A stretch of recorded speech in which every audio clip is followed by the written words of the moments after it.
Hi friends, welcome back to my channel Arshis Tasty Kitchen. எல்லாரும் எப்படி இருக்கீங்க friends? எல்லாரும் நல்ல சேஃபாவும் ஹாப்பியாவும் இருப்பீங்க நம்புறேன். இன்னைக்கு நம்மளோட வீடியோல வெள்ளி பொருட்களை க்ளீன் பண்றதுக்கான சூப்பரான ஒரு டிப்ஸ் இருக்குங்க. அது கூடவே ஒரு சில கிச்சன் டிப்ஸ், அருமையான ரெசிபியும் இருக்கு. வீடியோவை ஸ்கிப் பண்ணாம முழுமையா பாருங்க friends. கண்டிப்பா உங்களுக்கு யூஸ்ஃபுல்லா இருக்கும். வீடியோ ஃபுல்லா பார்த்துட்டு உங்களுக்கு பிடிச்சிருந்தா மட்டும் உங்க ஃப்ரெண்ட்ஸ் அண்ட் ஃபேமிலிக்கும் நிறைய ஷேர் பண்ணிக்கோங்க.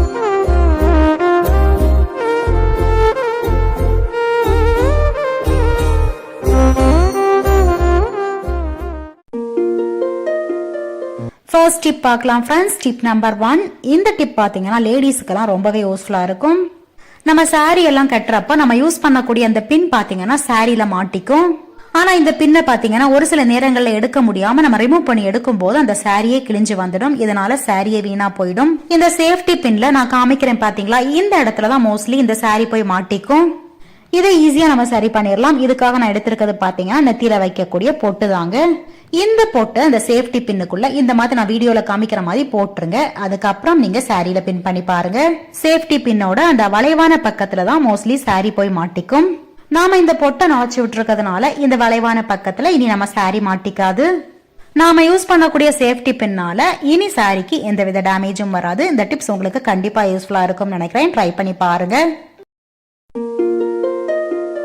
நம்ம வெங்காயம் எல்லாம் கட் பண்ணும் போது நமக்கு கண் எரிச்சல் வரும். இதை அவாய்ட் பண்றதுக்கு இந்த ஒரு டிப்பா மட்டும் ட்ரை பண்ணி பாருங்க. வெங்காயத்தை கட் பண்றதுக்கு முன்னாடி இந்த மாதிரி கப்பில கொஞ்சமா தண்ணி வச்சுக்கோங்க. வெங்காயம் கட் பண்றப்போ இடையில பாத்தீங்கன்னா 1-2 முறை இந்த மாதிரி தண்ணியில இந்த கத்தியை நினைச்சிட்டு அதுக்கப்புறம் நீங்க கட் பண்ணி பாருங்க.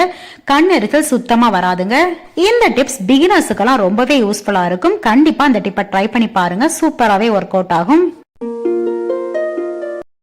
நெக்ஸ்ட் டிப் பார்க்கலாம் ஃப்ரெண்ட்ஸ். ரொம்பவே யூஸ்ஃபுல்லான ஒரு டிப். ஒரு பவுல் எடுத்துக்கோங்க. இதுல பாத்தீங்கன்னா நல்ல கொதிக்கிற சுடு தண்ணியா கொஞ்சமா சேர்த்துக்கோங்க. இதுல இப்ப நான் என்ன சேர்க்க போறேன்னு பாத்தீங்கன்னா பூந்தி கொட்டை, சோப் நட்ஸ் சொல்லுவாங்க. இது ஏற்கனவே இதை வச்சு நான் வீடியோ போட்டிருக்கேன். அடி பிடிச்ச ரொம்ப கருகி போன பாத்திரத்தை எல்லாம் ஈஸியா கிளீன் பண்றதுக்கு இந்த பூந்தி கொட்டையை நான் யூஸ் பண்ணியிருந்திருப்பேன். இப்ப அதே பூந்தி கொட்டையை வச்சு வெள்ளி பொருட்கள்லாம் நம்ம எப்படி பல மாத்தலான்றதாங்க பார்க்க போறோம். இந்த பூந்தி கொட்டையில பாத்தீங்கன்னா உள்ள விதை இருக்கும். இந்த விதையெல்லாம் தனியா எடுத்துட்டு தான் ஸ்டோர் பண்ணி வச்சிருக்கேன். இப்ப இதுல இருந்து ஒரு 10 போல பூந்தி கொட்டை அந்த சூடான தண்ணியில நான் சேர்த்துக்கிறேன். இந்த பூந்தி கொட்டை பாத்தீங்கன்னா நம்ம தண்ணியில ஊற வச்சாதான் நல்லா சாஃப்ட் ஆகும். நுரையுமே நிறைய வரும். அதுவும் நம்ம சுடு தண்ணியில ஊற வச்சோம்னா டக்குன்னு ஊறி வந்துடும். நான் இதை ஒரு அரை மணி நேரம் போல ஊற வச்சிருக்கேன்.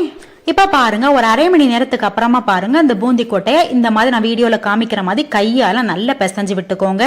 எந்த அளவுக்கு நம்ம கையால பிசைஞ்சு எடுக்கிறோமோ அந்த அளவுக்கு நுரை நல்லா வருங்க. லாஸ்ட் டைம் இந்த பூந்தி கொட்டையை வச்சு நான் ஒரு வீடியோ போட்டிருந்தேன். அந்த வீடியோல நிறைய பேர் கமெண்ட்ஸ்ல கேட்டிருந்தீங்க இது எங்க கிடைக்கும்னு கேக்குறீங்க. இந்த பூந்தி கொட்டை பாத்தீங்கன்னா எல்லா நாட்டு மருந்து கடையிலயுமே கிடைக்கும்.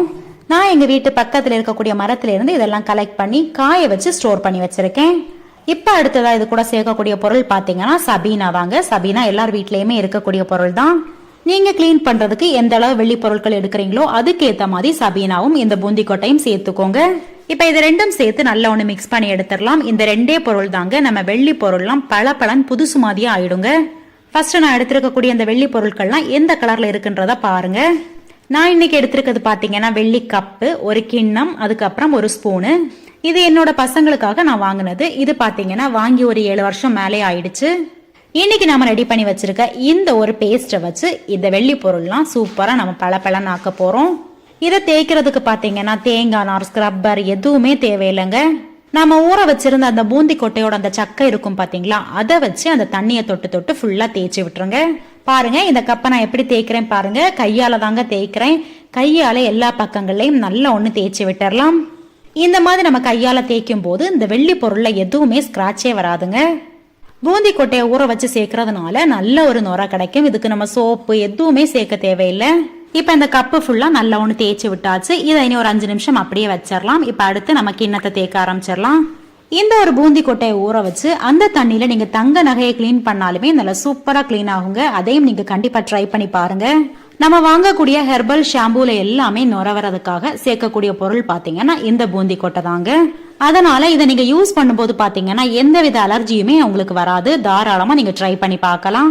இப்ப இந்த ஸ்பூன்ல இந்த நுரைய லைட்டா தேய்ச்சி விடும் போதே பாருங்க எந்த அளவுக்கு கிளீனா இருக்கு பாத்தீங்களா. இதே மெத்தட்லயே பாத்தீங்கன்னா வெள்ளி பூஜை பொருட்கள், வெள்ளி பாத்திரங்கள் எதுவா இருந்தாலும் இந்த மெத்தட்லாம் நீங்க கிளீன் பண்ணலாம். வெள்ளி கொலுசு கூட நீங்க கிளீன் பண்ணலாம்.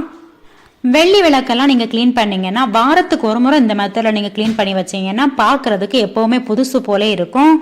இப்போ பார்த்தீங்கன்னா ஓரளவுக்கு எல்லா பக்கங்களையும் நல்லா தேய்ச்சி விட்டாச்சு. ஆனால் ஒரு சில இடங்கள்ல நம்ம கையால் தேய்க்க முடியாத இடங்கள் இருக்கும் பார்த்தீங்களா, அந்த இடங்கள்ல இந்த மாதிரி ப்ரஷ் வச்சு தேய்ச்சி விட்டுருங்க. கப்பில் இருக்கக்கூடிய சின்ன சின்ன டிசைன், அதே மாதிரி இந்த கப்போட விளிம்பு, கிண்ணத்தோட விளிம்பு எல்லாம் பார்த்தீங்கன்னா நம்ம கையால் தேய்க்க முடியாது. இதில் இந்த மாதிரி ப்ரஷ் வச்சு நல்லா ஒன்று தேய்ச்சி விட்டுறலாம். இந்த கப்போட உள் பக்கத்தில் பார்த்தீங்கன்னா இந்த ப்ரஷ்ஷை இப்படியே டைரெக்டாக வச்சு நம்ம தேய்க்க முடியாது. அதுக்கு நம்ம என்ன பண்ணலாம்னா அந்த ப்ரஷ்ஷை லைட்டாக நீங்கள் ஹீட் பண்ணாலே போதும், அது நமக்கு ஏற்ற ஷேப்பில் வளைஞ்சு கொடுக்கும்.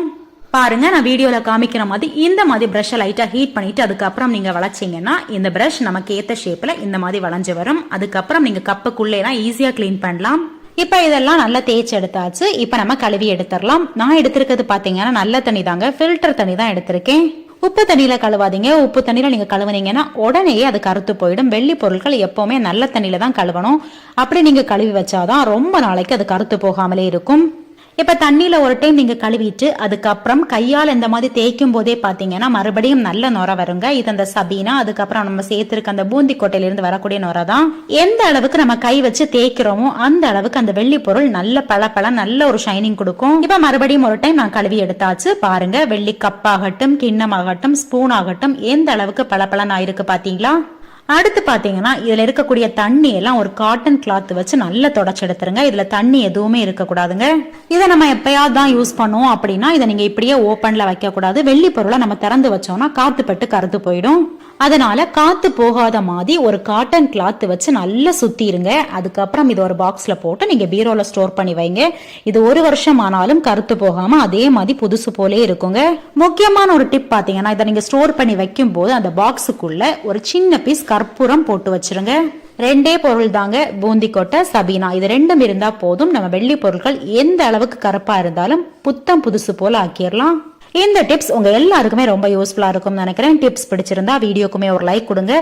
சப்ஸ்கிரைப் பண்ணாம பார்த்துட்டு இருக்கீங்கன்னா ப்ளீஸ் சப்ஸ்கிரைப் பண்ணிக்கோங்க ஃப்ரெண்ட்ஸ். இப்போ நெக்ஸ்ட் டிப் பார்க்கலாம் ஃப்ரெண்ட்ஸ்.